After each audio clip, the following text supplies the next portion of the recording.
with Back to the Future, those were such a smash hit. So how did you come up with the idea? So this goes back to August of 1980. I was visiting my parents in St. Louis, Missouri. There'd been a basement flood. My dad salvaged a bunch of junk and he said, go through this, see if you find anything interesting. And among those things were his high school yearbook, was his high school yearbook, which I'd never seen before. And I attended the same high school my dad did. So I thought, oh, this will be cool. What did my high school look like in 1940? And it turned out that my dad was the president of his graduating class. I didn't know this. And I thought about the president of my graduating class, who was a guy I would have absolutely nothing to do with. And I thought, gee, if I'd gone to school with my dad, would I have been friends with him? And boom, that's when I got hit by the lightning bolt of an idea to say, what if a kid could go back in time and go to high school with his father? And when I told the idea to Bob Zemeckis, he loved it. And he said, well, what if mom went to the same high school and all the things she said she never did, she did them. And that's what kicked it off. That is so priceless. What an amazing moment in time to kind of capture, you know, and did you have any idea that it would become this big? Oh, the script was rejected over 40 times. Over 40 times. We were told over and over again, time travel movies don't make any money. It's a very nice, sweet movie. Why don't you guys take this to Disney? Um, and finally, we did take it to Disney. It was the old Disney, the Disney that made such mediocre movies as The Black Hole. And Disney told us that this was a movie about incest because of the kid and his mom in the car. And Disney would never, ever do a movie like that. So Zemeckis had a big hit with Romancing the Stone a couple of years later. Everybody wanted to be in business with him. We turned to our friend Steven Spielberg, who had just set up Amblin Entertainment, and said, Steven, you always liked this script.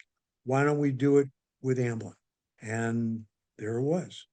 How did you feel when it was rejected? Tell me about that, and then finally getting it, you know, to come to fruition. Look, if you study the history of all kinds of projects, not just movies and novels and television shows, but medical breakthroughs, scientific breakthroughs. I mean, do you think anybody wanted to make an iPod? Um, these are this is normal that a new idea, different idea gets rejected and rejected and rejected. So if you're going to be in a field where you have to present new ideas, you have to just steel yourself for the fact that you're going to get a hell of a lot of rejections. And as the former head of IBM once said, he said, if you want to improve your success rate, you're going to have to improve your rejection rate, which means submit more, get rejected more. But the more you submit, the more chances you have of somebody saying, oh, that's interesting. Let's take a flyer on that. Yeah. What made you not give up? We love the story. We just said, we want to see this movie, which was always a criteria for a movie that we want to make. We want to see it.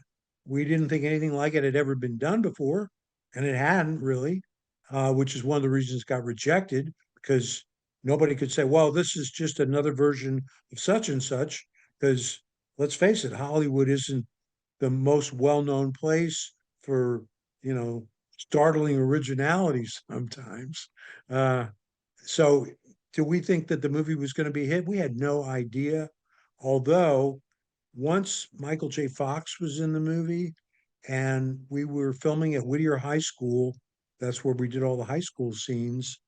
The word got out, hey, they're filming a movie with Michael J. Fox, and kids just came to see him. They were lined up 7 deep to catch a glimpse of him. And Bob Zemeckis and I looked at each other and said, wow, this kid is really a big star. Maybe people will actually go see this movie. Now, do we expect that it was going to be this mega hit? It was the biggest hit of 1985. Did we expect there were going to be sequels? Did we expect there was going to be all this ancillary stuff? Did we expect there would be Back to the Future, the musical? Of course not. no, you can't ever expect that kind of stuff. It just happens. You get lucky.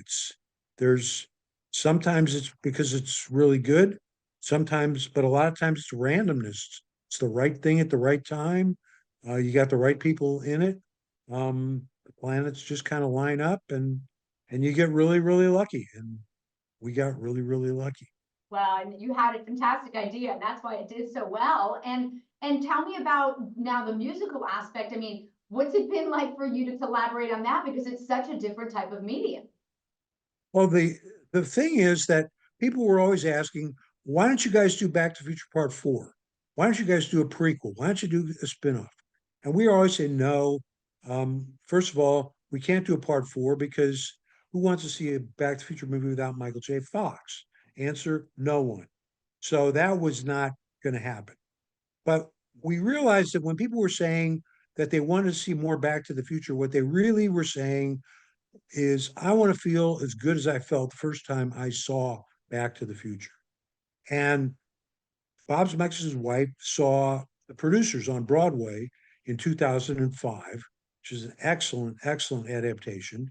And Leslie turns to Bob and said, Back to the Future would make a really good theatrical musical. And Bob said, yeah, it might. Let me kick it around Bob Gale. So we kicked it around. We brought Alan Silvestri, our composer from the movie, and songwriter Glenn Ballard, who just collaborated with Bob on Polar Express. And we said, what do you guys think? Would you want to do this? You want to write some songs? Uh, and they said, sure, why the heck not? And they did. They came back a couple weeks later with some songs. We loved what they did. And we thought, hey, this will be great. We thought this is going to be easy because everybody knows what Back to the Future is. But it turned out that here we were starting this off in 2006 for all intents and purposes. And we didn't get the show off the ground until 2020. So it took us longer to get Back to the Future, the musical, on stage than it did for us to make all three Back to the Future movies starting from August 1980 when I had the idea. So go figure. Why do you think that is? Oh, well, for a musical, part of it was, well, you guys never did a musical before. What makes you think you could do it? We got that a lot. We weren't in the club. And we needed to find a producer who didn't care about that. He just said, I love Back to the Future and it should be on stage. And this was a guy named Colin Ingram, British producer, which is why we started the show in London. And it's just one of those things. Sometimes people, Back to the Future's a tricky thing because you say, okay, you're going to put this on stage, but you got to have the DeLorean. You got to figure out how it's going to go 88 miles an hour. You got to have the clock tower sequence. There's a lot of big set pieces in the story that you wouldn't normally think should be on stage or even could be on stage. But we put together a team of people who loved the movie, who understood that this was necessary, that we had to figure out a way to do this. And they raised the bar on what is possible. So when you go see the show, you're going to be blown away as to how we did some of this. And the other thing I want to say is that we designed the show so it doesn't matter whether you've seen the movie or not, you're going to enjoy the show thoroughly.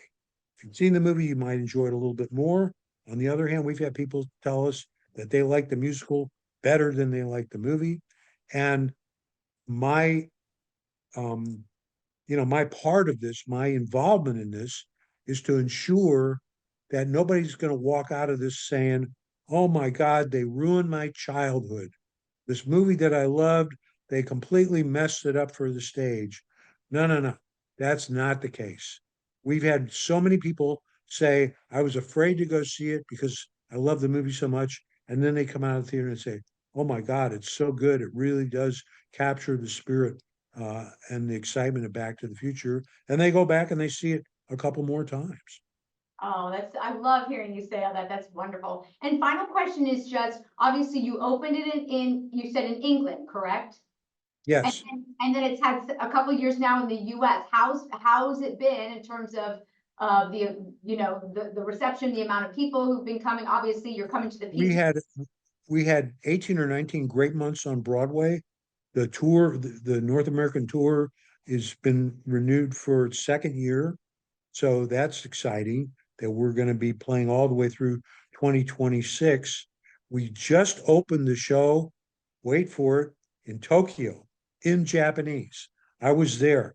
It was so great to see all these characters on stage speaking, singing, and dancing in Japanese. It was wonderful.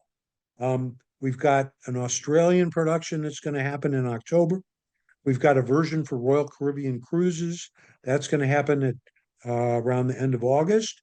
And in spring, we're going to open in Germany.